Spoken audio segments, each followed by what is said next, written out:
આપણી સ્કૂલ વતી સૌ વિદ્યાર્થી મિત્રોને જય શ્રી કૃષ્ણ. ધોરણ 11 વિષય એકાઉન્ટ એમાં પાઠ પહેલો એમાં ચેપ્ટર નંબર 4 આમનો અને આજે એમાં લેક્ચર નંબર 9 માં સૌ વિદ્યાર્થી મિત્રોનું ઓનલાઈન એજ્યુકેશન સિસ્ટમમાં હાર્દિક સ્વાગત છે.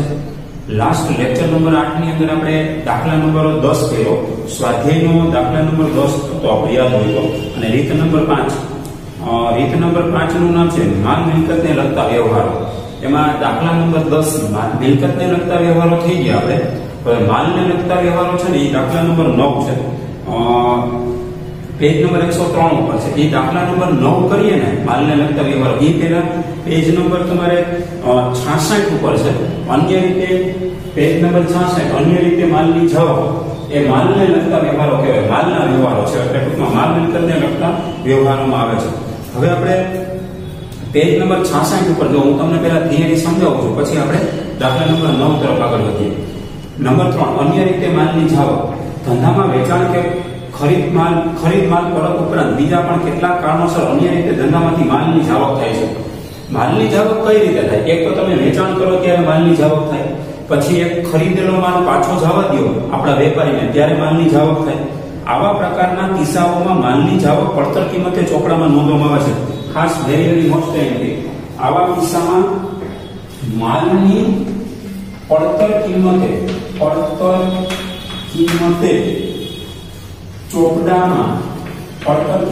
ચોપડામાં નોંધવામાં આવે છે. વેરી મોસ્ટ ઇમ્પોર્ટન્ટ નોંધવામાં આવે છે. આવા અન્ય રીતે માલ જાય એટલે કઈ રીતે માલ જાય તો કે અહીંયા આપણને બતાવે છે 1 થી 10 અહીંયા પેજ નંબર 167 ઉપર બતાવ્યા અને વ્યવહારનું સ્વરૂપ અને એમાં 1 થી 10 ક્રમ આપ્યા. અન્ય રીતે માલની જાવક કઈ રીતે થાય તો કે અંગત વપરાશ માટે માલ લઈ જાય અન્ય રીતે માલની જાવક કહેવાય. જાહેરાતમાં નમૂના તરીકે તમે માલ વેચો એ માલની જાવક કહેવાય. ધર્માદાનમાં આપેલ માલની જાવક કહેવાય. આગથી માલ બળી જાય માલની જાવક કહેવાય. નમૂના તરીકે મફત માલ મળે એ માલની જાવક કહેવાય. ધંધામાંથી માલ ચોરાઈ જાય માલની જાવક કહેવાય. તો માલની જાવક થાય તો એનું નામું હિસાબી દ્રષ્ટિએ આપણે શું લખશું તો કે હિસાબી દ્રષ્ટિએ એને પડતર કિંમતથી ચોપડે નોંધવામાં આવે છે. એની રેકોર્ડ આપણે એને પડતર કિંમત જોવી પડશે. માલની પડતર કિંમત શું હતી એ પડતર કિંમતથી આપણે હિસાબી ચોપડે નોંધ કરીશું. આવા કિસ્સામાં માલની જાવક પડતર કિંમતે ચોપડામાં નોંધવામાં આવે છે. આ પ્રકારની માલની જાવકને ધંધાની ખરીદીના ઘટાડા તરીકે નોંધવામાં આવે છે. એટલે આ પ્રકારની માલની જાવકને ધંધાની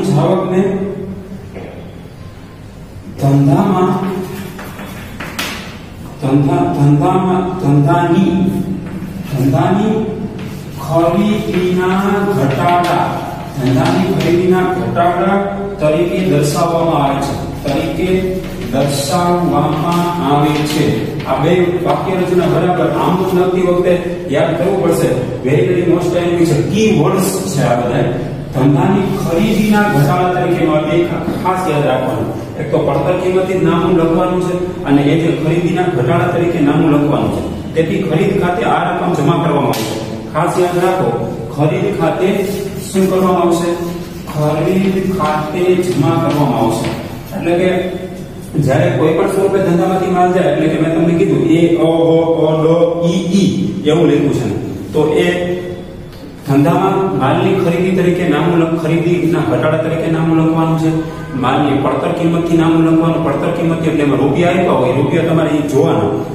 AICPA ના CPT ના સ્ટડી મટીરીયલ્સના માર્ચ 2015 ના પાના નંબર 2 પણ તેની આધારે સમજૂતી આપેલ છે, જેની હિસાબી નોંધ તે મુજબ કરવી પડે તે અંગે ટૂંકમાં ખ્યાલ મેળવી. એટલે ટૂંકમાં આપણી ભારતની CAની ઇન્સ્ટિટ્યૂટ છે ICAI. તો એને કીધું કે હવે પછી તમારે હે ને CPT તો નીકળી ગયું, કોમન પ્રોફેશનલ ટેસ્ટ. હવે એની જગ્યાએ ફાઉન્ડેશન આવી ગયું. ફાઉન્ડેશન ની અંદર તમે એડમિશન લેશો CA ની અંદર તો ત્યાં પણ એ આપણી CAની ઇન્સ્ટિટ્યૂટ એમ કહે છે કે જ્યારે ધંધામાં એક વેચાણ અને એક ખરીદ પરત આ બે સ્વરૂપે ધંધામાંથી માલ જાય છે, પણ એ સિવાય અન્ય રીતે માલની કોઈ જાવક થતી હોય તો એક તો એને પડતર કિંમતથી ચોપડે નોંધવું એટલે રૂપિયાની પડતર કિંમત તમારે ધ્યાનમાં લઈ જાય. પછી બીજા નંબર ઉપર ખરીદીના ઘટાડા તરીકે નોંધ કરવી. ખરીદીની બાકી હંમેશા કેવી હોય તો કે ખરીદીની બાકી તો હંમેશા ઉધાર જ હોય છે. તો હવે ખરીદીની ઉધાર હોય અને આ ખરીદી ઘટે માનો કે આપણે ખરીદી કરી ત્યારે શું કરીએ એટલે સ્ટોક વધે ધંધામાં ખરીદી કરીએ એટલે સ્ટોક વધ્યો એટલે ખરીદી થઈ, ખરીદ ખાતે ઉધાર કરશું. પણ ખરીદી ઘટે તો શું કરવું ચોપડે? તો કે ખરીદી ઘટે તો ખરીદ ખાતે જમા કરવા પડશે અને ખરીદીના ઘટાડા તરીકે ચોપડે નોંધવામાં આવે છે, એટલે કે ખરીદ ખાતે જમા કરવામાં આવે છે. હવે એનો ટૂંકમાં ખ્યાલ મેળવીએ. અંગત વપરાશ માટે લીધેલ માલ. આપણે અંગત વપરાશ માટે ધંધાનો માલિકની વાત છે. ધંધાનો માલિક અન્ય રીતે કરેલ માલમાં અંગત વપરાશ માટે લીધેલ માલ. અંગત વપરાશ માટે આપણે જો ધંધામાંથી માલ લઈએ, અંગત વપરાશની વાત થાય એટલે એમાં માલિક સંકળાયેલો હોય. અંગત વપરાશ શબ્દ આવી ગયો એટલે એમાં માલિકનું ખાતું સંકળાયેલું હોય. માલિક ધંધામાંથી લાભ લેનાર છે. ધંધામાંથી લાભ લેનાર છે કોણ? માલિક. માલિક લાભ લેનાર છે. માલિક લાભ લેનાર હોય તો માલિક એ વ્યક્તિ છે, અને વ્યક્તિ ખાતાનો નિયમ લાગુ પડે. લાભ લેનાર ખાતે ઉધાર એટલે માલિક એ લાભ લીધો એટલે માલિક ખાતે ઉધાર નહીં કરે, પણ માલિકની જગ્યાએ આપણે શું કરશું? માલિકની જગ્યાએ આપણે કયું ખાતું રાખશું? તો ઉપાડ ખાતે આપણે ઉધાર કરવા પડે. જ્યારે ધંધામાંથી અંગત વપરાશ માટે ધંધાનો માલિક માલ લઈ જતો હોય કે રોકડ લઈ જતો હોય કે મિલકત લઈ જતો હોય, ત્યારે માલિક લાભ લેનાર હોવાથી એ માલિક ધંધાનું લેણું બને છે માલિક પ્રત્યેનું, એટલે માલિક ખાતે ઉધાર કરવાને બદલે ઉપાડ ખાતે ઉધાર કરીશું. જ્યારે ધંધાનો માલિક ધંધાના પોતાના અંગત વપરાશ માટે ધંધામાંથી માલ લઈ જાય ત્યારે માલની પડતર કિંમત જેટલી રકમનું નામું લખવું જરૂરી બને છે. એટલે માલની પડતર કિંમતથી નામું લખવાનું છે. પડતર કિંમતથી માલની પડતર કિંમત કેટલી હતી એટલે કે ખરીદી ઘટશે. બીજા શબ્દમાં જોઈએ તો ખરીદી ઘટશે એટલે તમારે ખરીદીની પડતર કિંમતથી નામું લખવાનું છે. અહીં ધંધાનો માલિક અવેજ કે લાભ લેનાર છે. અંડરલાઈન કરજો. ધંધામાંથી માલ લઈ જાય ત્યારે માલની પડતર કિંમત જેટલી રકમનું નામું લખવું જરૂરી છે. વેરી વેરી મોસ્ટ અંડરલાઈન કરી લેજો. જ્યારે પોતાના અંગત વપરાશ માટે ધંધામાંથી માલ લઈ જાય ત્યારે માલની પડતર કિંમત જેટલી રકમનું નામું લખવું જરૂરી છે. અહીં માલિક લાભ લેનાર છે, તેથી લેનાર ખાતે ઉધારના નિયમથી ધંધાનું માલિકનું ખાતું એટલે કાઉન્સમાં લખી ઉપાડ ખાતું ઉધાર થશે. જ્યારે ધંધામાંથી માલ જાય ત્યારે માલની પડતર કિંમત જેટલી રકમથી ખરીદ ખાતું જમા કરવામાં આવશે. એટલે કે માલની પડતર કિંમત એટલે કે માલની ધંધામાંથી માલ જાય ત્યારે પડતર કિંમત જેટલી રકમ અને પડતર કિંમત જેટલી રકમથી ખરીદ ખાતું શું કરવામાં આવશે? ખરીદ ખાતું જમા કરવામાં આવશે.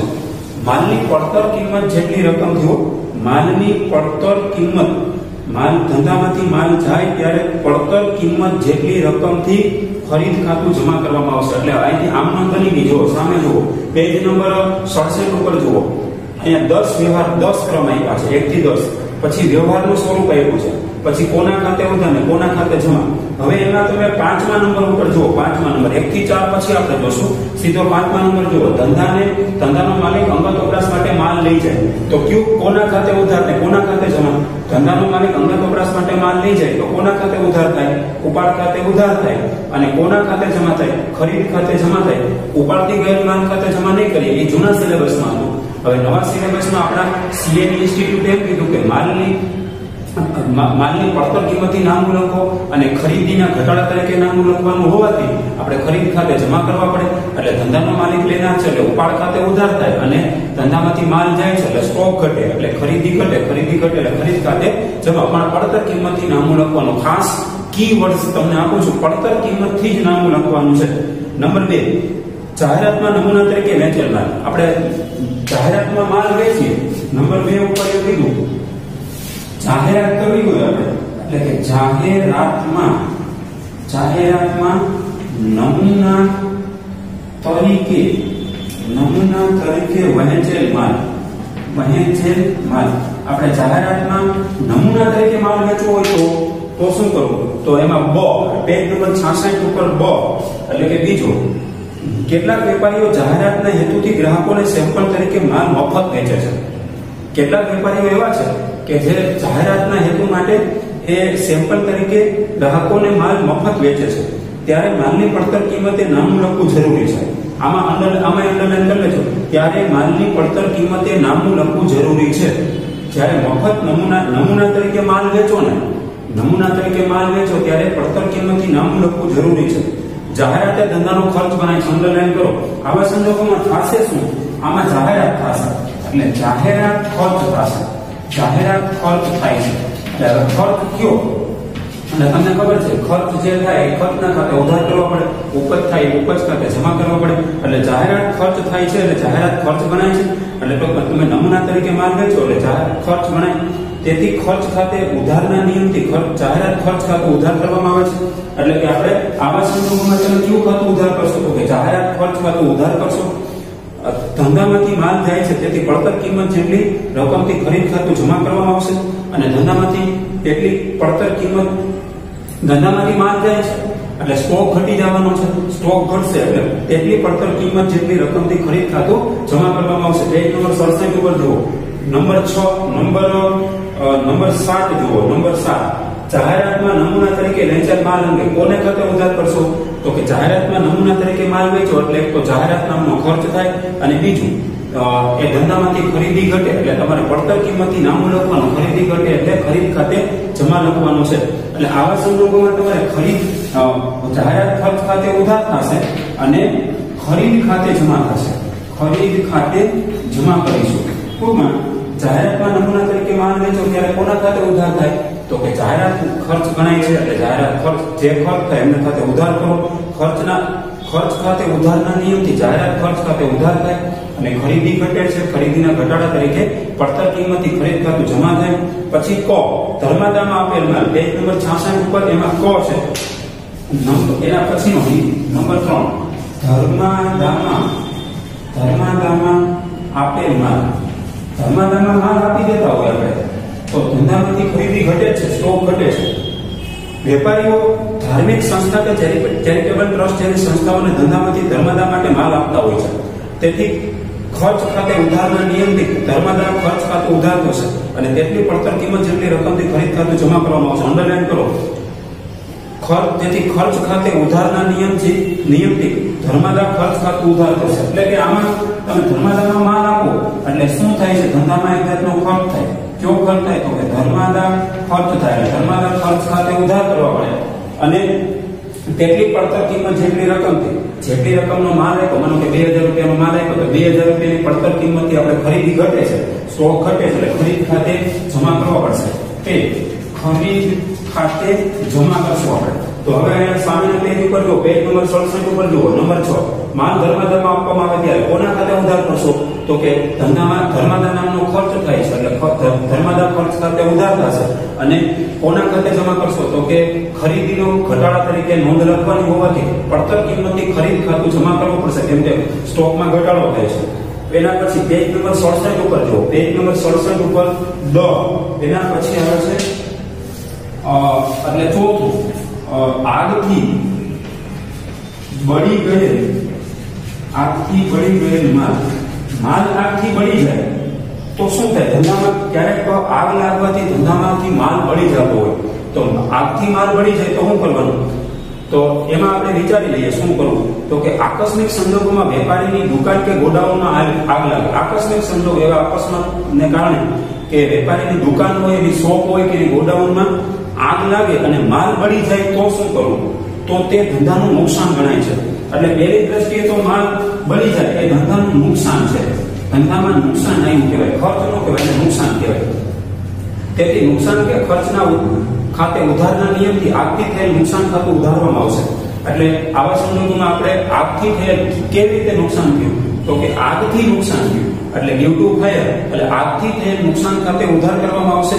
આગના પરિણામે ધંધામાંથી શું જાય છે અંડરલાઈન કરજો. પહેલા હું કહું એટલે અંડરલાઈન કરજો. તેથી નુકસાન કે ખર્ચ ખાતે ઉધારના નિયમથી આગથી થયેલ નુકસાન ખાતું ઉધારવામાં આવે છે. અંડરલાઈન કરો. તેથી નુકસાન કે ખર્ચ ખાતે ઉધારના નિયમથી આગથી થયેલ નુકસાન ખાતે ઉધારવામાં આવે છે અને તેથી અંડરલાઈન કરો. તેથી તેટલી પડતર કિંમત જેટલી રકમથી ખરીદ ખાતું જમા કરવામાં આવે છે. અંડરલાઈન કરજો. તેટલી પડતર કિંમત જેટલી રકમથી ખરીદ ખાતું જમા કરવામાં આવે છે. એટલે અહીંયા આપણને આમનો મળી ગયું કોના ખાતે ઉધાર કરશો કોના ખાતે જમા કરશો તો કે આગથી માલ મળી જાય એટલે ખર્ચ કે નુકસાનના નિયમથી આગથી થયેલ નુકસાન ખાતે ઉધાર કરવામાં આવશે અને એટલી ખરીદી ઘટી જાય એટલે આગના પરિણામે ધંધામાંથી માલ જાય છે એટલે માલ જાતો હોવાથી તેટલી પડતર કિંમત જેટલી ખરીદી ઘટતી હોવાથી ખરીદ ખાતું પડતર કિંમતથી જમા કરવામાં આવશે કેમ કે સ્ટોક ઘટે છે. જો હવે આપણે વિચારી લઈએ એમાં તમને બે પેરેગ્રાફ આપ્યા છે આ સમજવા જેવું છે. બરાબર સમજો.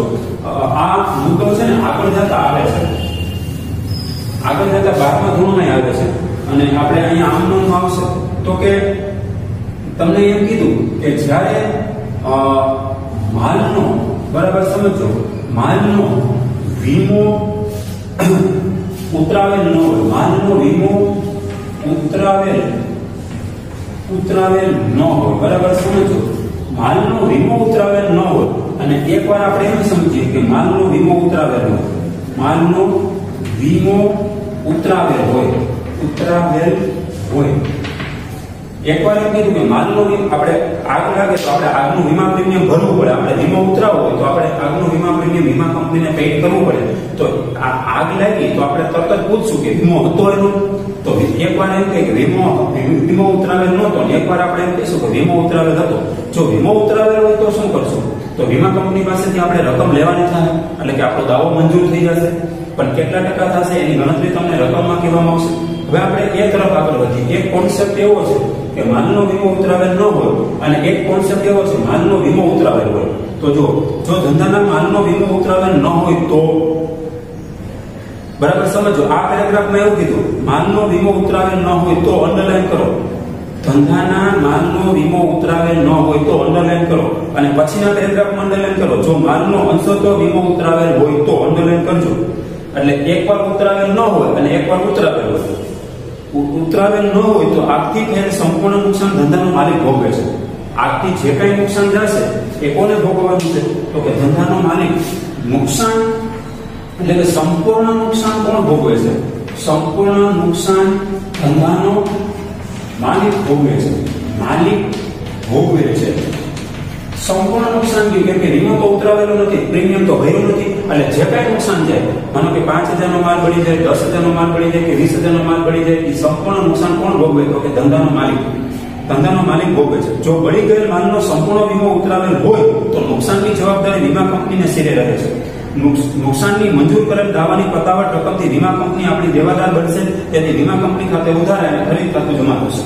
હવે આવા સંજોગોમાં આપણે વીમો ન ઉતરાવેલો હોય ત્યારે આપણે સમજી લઈએ તો કે સંપૂર્ણ નુકસાન તો કોને ભોગવવાનું છે? તો કે માલિકને. આવા સંજોગોમાં આમનું શું થાય? તો કે આગથી થયેલ નુકસાન ખાતે ઉધાર થશે. આગથી નુકસાન ગયું એટલે આગથી થયેલ સંપૂર્ણ નુકસાન, માનો કે 2,000 નો માલ બળી ગયો, એનો વીમો ઉતરાવેલો નથી, એટલે આગથી થયેલ નુકસાન ખાતે ઉધાર તે ધંધામાંથી શું ઘટી જાય? તો કે ખરીદી ઘટે છે. એટલે ખરીદ ખાતે જમા. કેમ? તો કે ખરીદી ધંધામાંથી એટલો માલ, આગથી માલ બળી જતા ધંધામાંથી માલ જાય છે. ધંધામાંથી માલ જાય એટલે સ્ટોક ઘટ્યો તો ખરીદી ઘટે. એ ખરીદી તમારી પડતર કિંમતથી નામ લખવાનું. એટલે આ ટાઈપનું અનુમાન થાય. જ્યારે વીમો ઉતરાવેલ ન હોય ત્યારે સંપૂર્ણ નુકસાન આપણે ભોગવવાનું થશે માલિકે. એટલે આગથી થયેલ નુકસાન ખાતે ઉધાર તે ખરીદ ખાતે જમા. ટૂંકમાં સંપૂર્ણ માલ બળી જાય ત્યારે જો એમાં અહીંયા લખ્યું છે નંબર 8 ઉપર જુઓ, આ બોક્સની અંદર આગથી માલ બળી જાય ત્યારે આગથી થયેલ નુકસાન ખાતે ઉધાર તે ખરીદ ખાતે જમા. કોના ખાતે ઉધાર કરશો? તો કે આગથી થયેલ નુકસાન ખાતે ઉધાર કરશો અને કોના ખાતે જમા કરશો? ખરીદ ખાતે જમા કરશો. એટલે આ ટાઈપની આમ નોંધ થશે. હવે એમ કહે છે કે માનો કે વીમો ઉતરાવેલો હોય તો વીમો ઉતરાવેલો હોય તો પછી નુકસાનની જવાબદારી કોની ઉપર જાય? તો કે જે કાંઈ લોસ જાય, નુકસાન જાય આગથી ડ્યુ ટુ ફાયર, એ વીમા કંપનીના સિરે જાય છે. વીમા કંપની જવાબદારી ઉઠાવે છે. જો વીમા કંપની પાસેથી આપણે પૈસા લેવાના હોય તો એ વીમા કંપની આપણી દેવાદાર બને છે. કેમ કે આપણે લેણું છે એટલે દાવાની નુકસાનની મંજૂર કરેલ દાવાની પતાવટ છે ને વીમા કંપની પાસે એ પૈસા લેવાના હોય. વીમા કંપની આપણી દેવાદાર બને છે. આપણે લેણદાર દેવાદાર બને એટલે આપણું લેણું છે. લેણું એટલે વ્યક્તિ ખાતામાં જાય. વીમા કંપની એ કૃત્રિમ વ્યક્તિ છે તો આપણું લેણું હોય. લેણું હંમેશા ઉધાર હોય તો વીમા કંપની ખાતે તમારે ઉધાર કરવા પડે. એટલે કે વીમા કંપની ખાતે ઉધાર કરવા પડશે. માનો કે 2,000 નો માલ બળી ગયો, 2,000 ના માલમાંથી માનો કે 1,500 નો દાવો મંજૂર થયો. દાવો મંજૂર થયો તો આપણને નુકસાન કેટલું ગયું? તો કે 500 નું નુકસાન ગયું. દાવો મંજૂર થાય એટલે આપણું વીમા કંપની આપણી દેવાદાર બને છે. આપણું લેણું છે એટલે વીમા કંપની પાસેથી આપણે પૈસા લેવાના હોવાથી એમના નામનું ખાતું આપણા ચોપડામાં ઉધાર કરવું પડશે. કેમ કે આપણું લેણું છે તો આપણે વીમા પ્રીમિયમ ભર્યું તો આપણું લેણું થાય કે લાભ લેનાર છે. તો વીમા કંપની ખાતે ઉધાર દાખલા તરીકે 1,500 રૂપિયા. પછી નુકસાન કેટલું ગયું? તો કે 500 રૂપિયા નુકસાન ગયું. આ 500 રૂપિયા નુકસાન ગયું એટલે આગથી થયેલ નુકસાન ખાતે ઉધાર કરો કેટલા તો કે 500 આખી થયેલ નુકસાન કેટલું કે 500 આખી થયેલ નુકસાન ખાતે ઉધાર 500 તે ધંધામાં 2000 ની ખરીદી ઘટે એટલે ખરીદી ઘટે છે ખરીદી ઘટે તો કઈ કિંમતથી નામું લખવાનું તો કે પડતર કિંમતથી નામું લખો તે ખરીદ ખાતે જમા કેટલા તો કે 2000 રૂપિયા જો વીમો ઉતરાવેલ હોય તો અંશત દાવો મંજૂર થાય એટલે કે 2000 માંથી 1500 નો દાવો મંજૂર થઈ ગયો એટલે વીમા કંપની પાસેથી આપણે લેવાના છે આ લેવું છે 1500 આપણું લેવું છે એટલે વીમા કંપની ખાતે આપણે ઉધાર કરી શકીએ વીમા કંપની વ્યક્તિ છે પછી નુકસાન કેટલું કે 2000 માંથી 1500 રૂપિયા દાવો મંજૂર થઈ ગયો નુકસાન કેટલું જાય 2000 માંથી 1500 એટલે 500 રૂપિયા નુકસાન ગયું આમાં જો સંપૂર્ણ નુકસાન ગયું દાખલા તરીકે આર્થિક નુકસાન સાથે ઉધાર 2000 એ ખરીદ ખાતે જમા 2000 બે ખરીદી તો 2000 થી ઘટે જો આ 2000 રૂપિયા 2000 રૂપિયા ખરીદ ખાતે જમા બંને કિસ્સામાં વીમો ઉતરાવેલ ન હોય કે વીમો ઉતરાવેલ હોય 2000 નો માલ બળી જાય ધંધામાંથી 2000 નો માલની પડતર કિંમતથી નામું લખાઈ ગયું પણ આમાં નુકસાન જો 2000 આવે છે આમાં નુકસાન જો ખાલી 500 રૂપિયા જ આવે છે કેમ તો 1500 રૂપિયા ક્યાં ગયા તો 1500 રૂપિયા આપણે વીમા કંપની પાસેથી પતાવટ પેટે દાવો મંજૂર થયો એટલે મંજૂર થયો હજી મળ્યો નથી લેણું છે લેણું હોય એટલે આપણે ઉધાર કરવું પડે એટલે કે નુકસાનની મંજૂર કરેલ દાવાની પતાવટ રકમની વીમા કંપની આપણી દેવાદાર બનશે તેથી વીમા કંપની ખાતે ઉધાર અને ખરીદ ખાતું જમા થાય જો માલનો અંશતઃ વીમો ઉતરાવેલ હોય તો વીમા કંપની વીમા પોલિસીના પ્રમાણમાં અંશતઃ જવાબદારી સ્વીકારે છે બાકીના નુકસાનની રકમ ધંધાનું નુકસાન છે તો વીમા કંપની વીમા પોલિસીના પ્રમાણસર અંશતઃ જવાબદારી સ્વીકારે છે અને બાકીનું નુકસાન ગણાય એટલે આગથી થયેલ નુકસાન ખાતું ઉધાર અને ખરીદ ખાતું પડતર કિંમતથી જમા કરવામાં આવશે આ બંનેમાં ખરીદ ખાતું પડતર કિંમતથી જમા કરવું પડે છે આ જ રીતે અકસ્માતથી નાશ પામેલ માલ માનો કે અકસ્માતમાં માલ નાશ પામે અને એનો વીમો ઉતરાવેલ છે કે વીમો ઉતરાવેલ નથી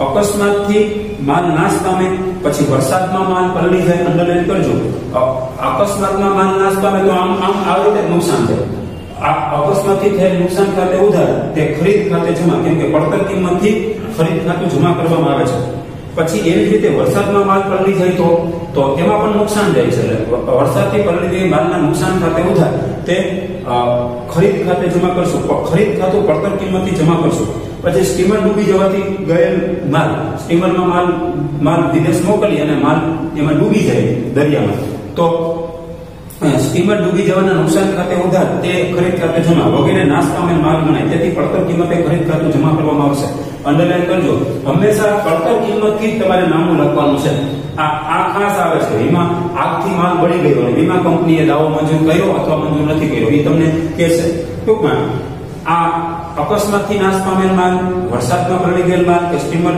ડૂબી જવાથી માલ ઈ બહુ ઓછું આવે છે એના પછી ઈ નમૂના તરીકે મફત મળેલ માલ જો એને શું કીધું એટલે નંબર 5 આવશે નમૂના તરીકે મફત મળેલ માલ નમૂના તરીકે માલ વેપારી પોતાના માલની જાહેરાત માટે છૂટક વેપારીઓને ક્યારેક નમૂના તરીકે માલ મફત વેચે બરાબર સમજો નમૂના તરીકે મફત માલ મળેલ માલ નમૂના તરીકે મફત મળેલ માલ તો આપણે ક્યાંકથી નમૂના તરીકે માલ મફત મળે એટલે સામેનો જે વેપારી છે એ આપણા કાઉન્ટર ઉપર આપણા ડિસ્પ્લે ઉપર જાહેરાત માટે આપણને માલ આપી દે છે આપણે બદલામાં એને પૈસા તો આપ્યા નથી આપણે બદલામાં એને કઈ માલ તો આપ્યો નથી નમૂના તરીકે મફત મળેલ માલ છે એવું બને છે આપણે મેન્યુફેક્ચરર હોય મેન્યુફેક્ચર એટલે પ્રોડ્યુસર ઉત્પાદક કે જથ્થાબંધ વેપારી હોય તો એ શું કરે પોતાના માલની જાહેરાત માટે શું કરે છૂટક વેપારીઓને ક્યારેક નમૂના તરીકે માલ આપે છે છૂટક વેપારીઓને ઘણી વખત નમૂના તરીકે માલ આપતા હોય જે માલ વેપારીએ ગ્રાહકને મફત વેચી દેવાનો હોય છે હવે દાખલા તરીકે હું છૂટક વેપારી છું અને કોઈ ઉત્પાદક કે કોઈ જથ્થાબંધ વેપારી મારા કાઉન્ટર ઉપર એ મફત નમૂના તરીકે માલ આપી છે મફત મને માલ આપી છે તો એ જાહેરાત માટે માલ મૂક્યો કહેવાય હવે સમય જતા થોડોક સમય વયો જાય પછી મારે શું કરવાનું હોય એ ગ્રાહકોને મફત માલ મારે વેચી દેવાનો કેમ કે મને મફત જ માલ મળ્યો છે એ મફત મળેલો માલ મારે ગ્રાહકોને મફત વેચી દેવાનો હોય છે અહીં માલના બદલામાં કોઈ નાણાકીય લેવડ દેવડ થતી ન હોય તેથી બિનઆર્થિક વ્યવહાર ગણાય મોસ્ટ એમપી કીવર્ડ્સ આપું છું તમને વેરી મોસ્ટ એમપી આમનો લખતી વખતે ધ્યાન રાખવાનું છે એલર્ટ રહેવાનું છે કે નમૂના તરીકે મફત મળેલો માલ હોય ને એ બિનઆર્થિક વ્યવહાર કે અત્યારથી સાબિત થાય છે નમૂના તરીકે મફત મળેલો માલ નમૂના તરીકે મફત શબ્દ છે બિનઆર્થિક વ્યવહાર છે બિનઆર્થિક વ્યવહાર છે કયો મફત નમૂના તરીકે માલ મળે ને એ બિન આર્થિક વ્યવહાર કહેવાય. એટલું યાદ રાખજો, કેમ કે એમાં નાણાકીય લેવડ દેવડ થતી નથી, રોકડની લેવડ દેવડ થતી નથી અને દેવાદાર લેણદારનો સંબંધ પણ અસ્તિત્વમાં આવતો નથી. એટલે કે બિન આર્થિક, આર્થિક નથી તો કેવો છે? બિન આર્થિક વ્યવહાર છે. બિન આર્થિક વ્યવહાર હોય તો નામાની દ્રષ્ટિએ કોઈ મહત્વ ન હોવાથી એનું નામું લખી શકાય નહીં. તેની હિસાબે ચોપડે નોંધ થતી નથી. અંડરલાઈન કરો. નમૂના તરીકે મફત મળેલ માલની હિસાબે ચોપડે નોંધ થતી નથી. પરંતુ આ જ નમૂના તરીકે મફત મળેલ માલ, હવે એની બીજી સાઈડ વિચારીએ.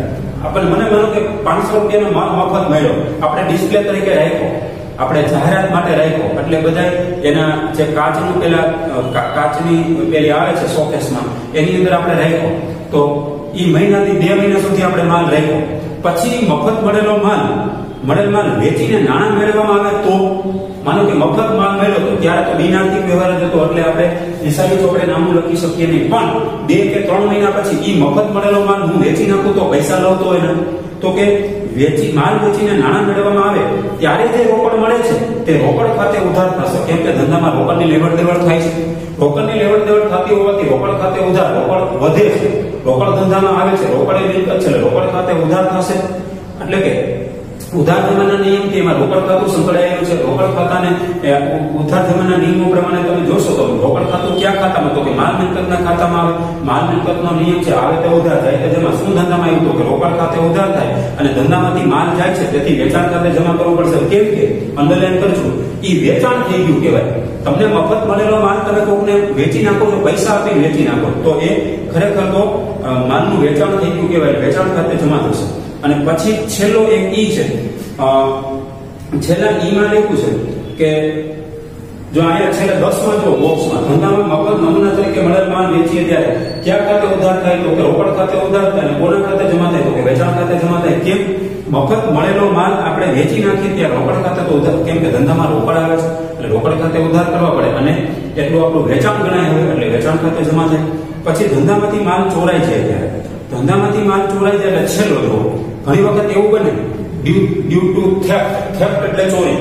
તો ચોરાય, કોઈ ચોર હોય અને માલ ચોરી જાય તો શું કરવું? તો કે ધંધામાંથી માલ ચોરાઈ ગયેલો હોય તો જ્યારે વેપારીની દુકાન કે ગોડાઉનમાંથી જેમ આગ લાગતો, વેપારીની દુકાન કે ગોડાઉનમાં આગ લાગે, એવી જ રીતે દુકાન કે ગોડાઉનની અંદર કોઈ ચોર ચોરી કરી જાય માલની ચોરી થાય છે ત્યારે ધંધાની પડતર કિંમત જેટલું નુકસાન થાય છે.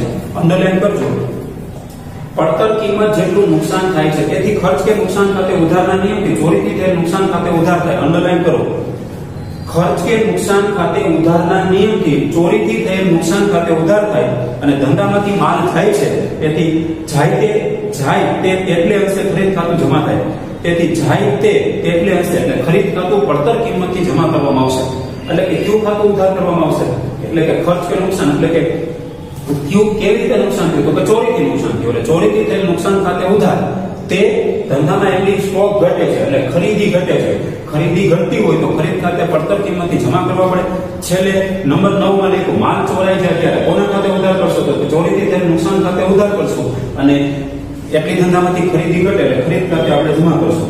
હવે માલની લેવડ દેવડથી અસ્તિત્વમાં આવતા માલના ખાતા અંગેની હિસાબી નોંધ નીચે મુજબ છે. 1 થી 10 છે. આ બરાબર આ કોષ્ટક સમજવા જેવું છે એટલે તમને માલને લગતા બધા વ્યવહારો આવડી જશે. આપણે દાખલા નંબર 10 કરવાનો છે એટલે તમને આવડી જશે. જુઓ, માલની લેવડ દેવડથી અસ્તિત્વમાં આવતા માલના ખાતા અંગેની હિસાબી નોંધ નીચે મુજબ છે. જુઓ, 1 થી 10 ક્રમ છે. તો કે પહેલો ક્રમ છે ને એ માલ ઉધાર ખરીદીએ ત્યારે, સમજો બરાબર. હવે તમે માલ ઉધાર ખરીદો એટલે ધંધામાં માલ આવે છે એટલે ખરીદ ખાતે ઉધાર થાય. કોના ખાતે ઉધાર થાય? એટલે ખરીદ ખાતે ઉધાર થાય અને કોના ખાતે જમા થાય? તો કે વેપારી કે લેણદાર ખાતે જમા થાય. કેમ કે આપણું દેવું થાય છે. તમે માલની ઉધાર ખરીદી કરો એટલે શું થાય? એ દેવું થાય. દેવું એટલે વ્યક્તિ ખાતામાં આવે. ઉધાર ખરીદી કરો એટલે દેવાદાર લેણદારનો સંબંધ અસ્તિત્વમાં આવે છે. ઉધાર એટલે શાખનો વ્યવહાર, એટલે તમારે વેપારીનું ખાતું કે લેણદારનું ખાતું જમા કરવાનું. બીજું, ઉધાર માલ વેચીએ ત્યારે આપણે માનો કે ઉધાર ખરીદી બદલે ઉધાર માલ વેચીએ ત્યારે તો ધંધામાંથી માલ જાય છે. ધંધામાંથી માલ જાય તો સામે કોણ લેનાર છે? વ્યક્તિ છે. તો વ્યક્તિ એટલે ગ્રાહક છે. કોના ખાતે ઉધાર કરશો? ગ્રાહક કે દેવાદાર ખાતે ઉધાર થાય અને ધંધામાંથી માલ જાય શું કહેવાય? ધંધાની એક હિસાબી પદ્ધતિની પરિભાષામાં તો કે વેચાણ ખાતે જમા કરવું પડે.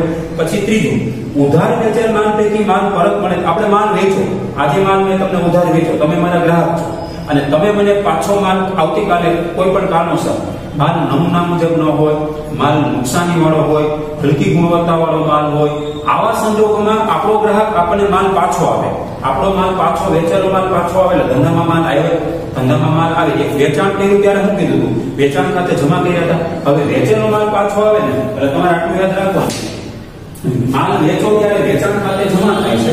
બરાબર સમજો? આ ચાર વ્યવહારો માલને લગતા વ્યવહારો છે. જો પેલા આપણે ખરીદી કરીએ, ખરીદી કરીએ એટલે ખરીદ ખાતે શું થાય? ઉધાર થાય. કેમ કે ખરીદી કરીએ એટલે ધંધામાં માલ આવે છે, માલ આવે એટલે ખરીદ ખાતે ઉધાર કરીએ. પછી આપણે વેચાણ કરીએ, માલનું વેચાણ કરીએ એટલે વેચાણ ખાતે શું કરવાનું હોય? જમા.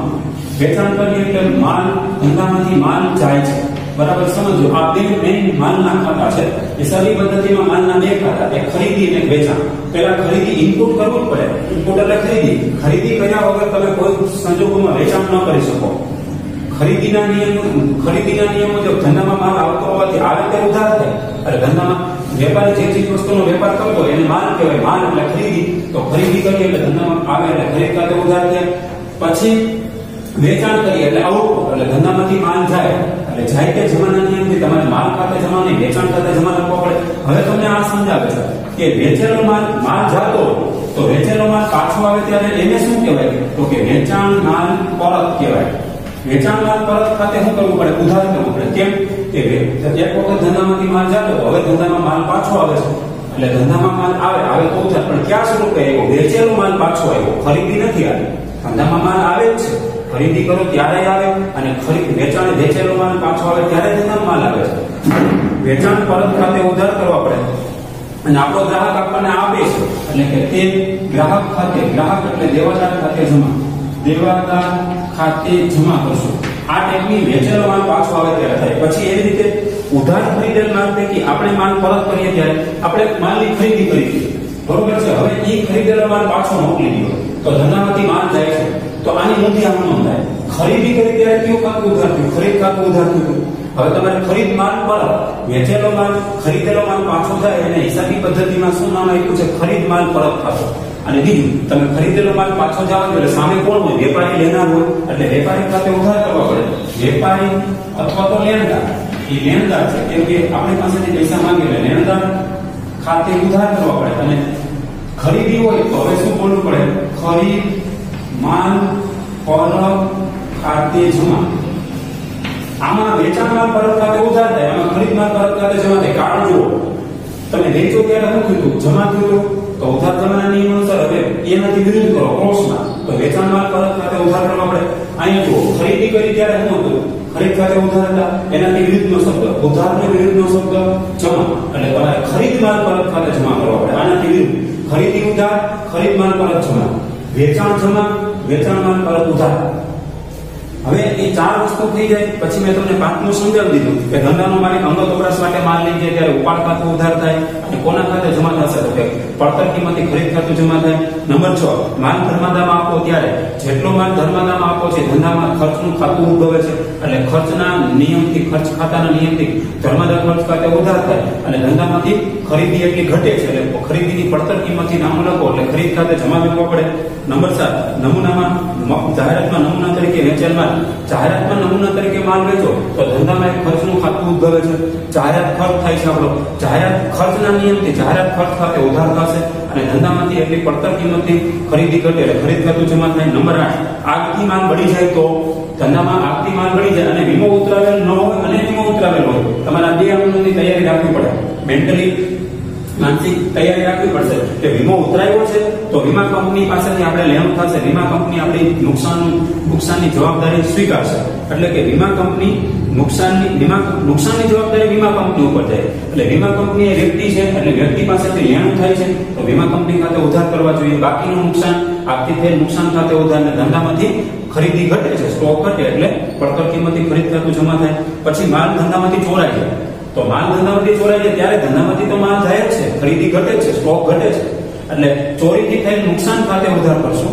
કેમ કે ખર્ચ કે નુકસાનના નિયમથી નુકસાન ગયું છે એટલે ચોરીથી કેવી રીતે નુકસાન ગયું? તો કે ચોરીથી થયેલ નુકસાન ખાતે ઉધાર દે ખરીદ ખાતે જમા, કેમ કે પડતર કિંમતથી ખરીદી ઘટશે. અને છેલ્લે ધંધામાં મફત નમૂના તરીકે મળેલ માલ વેચીએ ત્યારે એના પહેલા વિચારી લઈએ કે જ્યારે નમૂના તરીકે મફત માલ મળ્યો હોય તો તેની આમ નોંધ ન થાય, તે તો બિનઆર્થિક વ્યવહાર છે.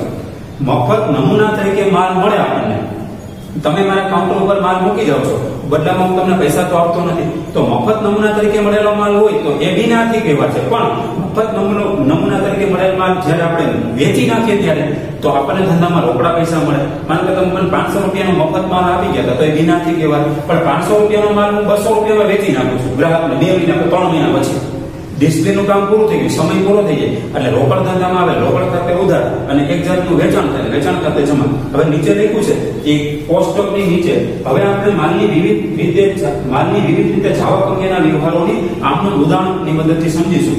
અને એમાં નીચે નોંધ લખી છે કે ઉપર ક્રમાંક 5 થી 9 કૌંસમાં દર્શાવેલ વિગત પ્રમાણે પણ આમનું લખવાની પ્રથા છે, પણ પ્રવર્તમાન સમયમાં આ રકમ ખરીદ ખાતે જમા કરવામાં આવે. અહીંયા 5 થી 9 જો જ્યારે ધંધાનો માલિક ધંધામાંથી અંગત વપરાશ માટે માલ લઈ જાય એટલે ઉપાડ ખાતે તો ઉધાર થાય, પણ આપણે અત્યારે વર્તમાનમાં આપણે સીએની ઇન્સ્ટિટ્યૂટે આપણને એમ કીધું કે ખરીદ ખાતે જમા કરજો, ઉપાડથી ગયેલ માલ ખાતે જમા નહીં લખતો. કાઉન્સમાં લખ્યું છે જૂના સિલેબસમાં ઉપાડથી ગયેલ માલ ખાતે, પછી ધર્માદામાં માલ આપ્યો તો ધર્માદાથી ગયેલ માલ ખાતે જમા કરતા હતા, પછી જાહેરાતમાં માલ આપ્યો તો જાહેરાતથી ગયેલ માલ ખાતે જમા કરતા હતા, પછી આગથી માલ બળી જાય તો આગથી બળી ગયેલ માલ ખાતે જમા કરતા હતા, પછી માલ ચોરાઈ જાય તો ચોરીથી થયેલ ગયેલ માલ ખાતે જમા કરતા. હવે એ કાઉન્સમાં લખ્યા ને એ વર્ડનો ઉપયોગ નથી કરવો. રિસન્ટલી હમણાં જ આપણે સીએન ઇન્સ્ટિટ્યૂટે આપણને એમ કીધું કે હવે એ ભૂલી જાઓ અને તમે હવે માલની પડતર કિંમતથી એટલે કે ખરીદ ખાતું પડતર કિંમતથી જમા કરવા માંડો. બધા કિસ્સામાં જો 5 થી 9 માં જુઓ તે ખરીદ ખાતે જમા એવું લખ્યું. પડતર કિંમતથી આપણે ખરીદી ઘટાડવાની થાય છે એટલે સ્ટોક ઘટાડવાનો થાય. અન્ય રીતે માલની જાવકના આટલા ઉદાહરણો છે એટલે કે આપણે હવે આ થઈ જાય એટલે આના જેવું છે ને એક તમને ઉદાહરણ મળશે. ઉદાહરણ 5 છે સ્પેશિયલ અને એના જેવો એક આપણે દાખલો કરવાનો થાય છે. દાખલા નંબર છે ને એ 9મો છે. દાખલા નંબર 9 માલને લગતા વ્યવહારો છે એટલે દાખલા નંબર 9 કરીશ પછી તમને ઉદાહરણો તમને આપીશ. એટલે આપણે આજે છે ને 9મો લેક્ચર આપણે પૂરો કરવો છે અને આ માત્ર થિયરી નો લેક્ચર ગણાશે. તમારે હોમવર્કમાં શું કરવાનું હું તમને પીડીએફ સ્વરૂપે ફોટો પાડીને મોકલી દઈશ. પેજ નંબર 66 અને 67 ઉપરની થિયરી એ હું તમને મોકલી આપીશ, એટલું તમારે હોમવર્ક કરવાનું થશે. પેજ નંબર બરાબર સમજી લેજો. પેજ નંબર 66 અને પેજ નંબર 67 આ ઉપરની થિયરી છે ને આ થિયરી તમારે હોમવર્કમાં કરવાની છે. આ HW છે તમારું. આ થિયરી તમારી ફેસબુકમાં ઉતારવાની છે. એટલે આપણો લેક્ચર નંબર અહીંયા 9 પૂરો થાય પછી આપણે આગળનો દાખલો કરીશું. આજે આપણો લેક્ચર નંબર 9 અહીંયા પૂર્ણ થયો.